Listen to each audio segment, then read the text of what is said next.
I agree with the point of greed, man. And yeah, I think that's they say greed is the mother of all sins. That's the starting point of a lot of the mishaps that's happening in the country.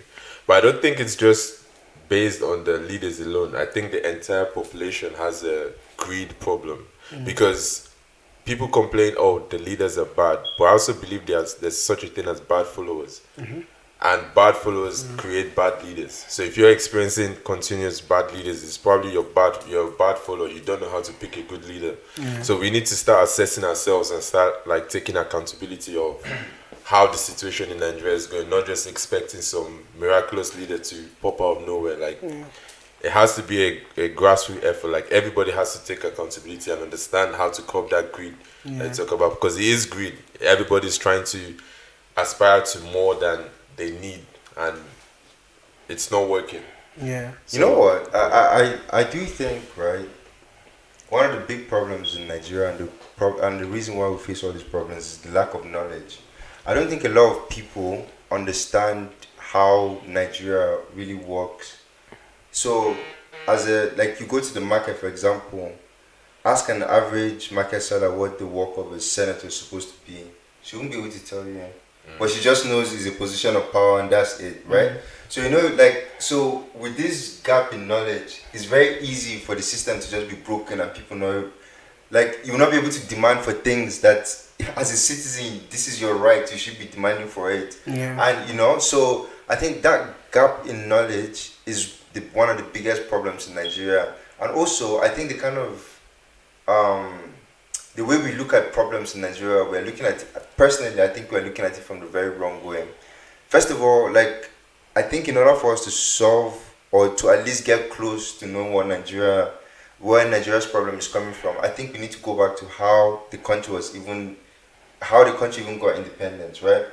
How can you tell me somebody came to conquer your country and all of a sudden one day they just said, oh, you know what? No, we like you guys, take back your country. That doesn't work. Yeah. Like in history of humanity, anybody that comes there conquers, and they either stay there forever or they even if they're going to go, they'll have some benefits attached to that. And the thing is, like once we understand exactly what we're facing and all the and where all these root cause problems come from, I feel like we'll have a lot more compassion for ourselves, and I feel like we'll work more together. Because at the moment, right, I feel like it's just bunch of sellouts from the north, east, west, and wherever that's benefiting. So it's either this, for me they have like long ancestries of their families selling out to certain families over like from colonial roots or wherever, and because of that benefit that still exists, it's difficult for them to want to see progression, because progression means they're going to break out from their world. But the thing is, we're not seeing it from there. All we keep blaming is, the leaders. But actually, the system that's set up is the biggest problem, and the gap in knowledge. Yeah. So, so I think the gap in knowledge that you mentioned is one of the things, and because of the fact that you mentioned how we got our independence, I think there's still that influence that like our colonizers kind of put into our system, right? And that's what's made us kind of the way we are, because they have kind of extracted bits and pieces of the knowledge that we are meant to get. Like you mentioned that the average person doesn't know about the senator. Average people in Nigeria don't know a lot about like their own country or about society in general. yes.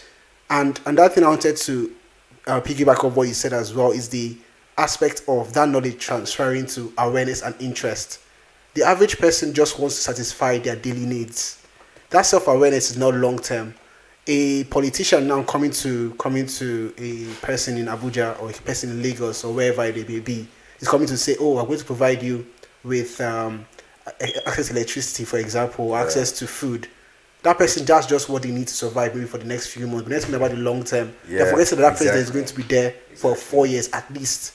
Like Buhari has been there for 8 years, right? That kind of thing.